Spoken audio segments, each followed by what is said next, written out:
ভেজাল থাকে, নাম ডাক যশ এ সমস্ত। উদ্দেশ্য থাকবে কিরে ভাই আল্লাহকে সন্তুষ্ট করা। এটা যে উদ্দেশ্য থাকবে তার প্রমাণ হলো ওয়াজ শোনার পরে পরিবর্তন হবে। ৩০ বছর ধরে ওয়াজ মাহফিলের আয়োজক, মাহফিল কমিটির সভাপতি, সেক্রেটারি, অমুক তমুক, কিন্তু নিজের মুখে এই ৩০ বছর ধরে দাড়ির ওয়াজ শুনতেছে, কিন্তু দাড়িটা গজায় নাই। ৩০ বছর ধরে নামাজের ওয়াজ শুনতেছে, মসজিদে পাওয়া যায় না, আছে না নাই? ৩০ বছর ধরে বা ৪০ বছর ধরে বা অনেক বছর ধরে মাহফিল হচ্ছে, মাহফিলের জন্য যান জীবন দেন, হুজুরদেরকে খাওয়ান, হাদিয়া তোফা দেন, এত কিছু করেন, কিন্তু হুজুররা যে হক হালালে চলতে বলে সেগুলোর খোঁজ খবর নাই। ২ নম্বরের সব উপার্জনের পথ খোলা, আছে না না? এগুলো আমাদের সমাজে।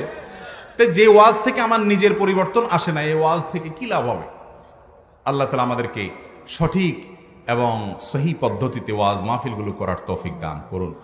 তাহলে ১ নম্বর বিষয় হলো ভাই নিয়তটারে খাঁটি করতে হবে। ২ নম্বর হলো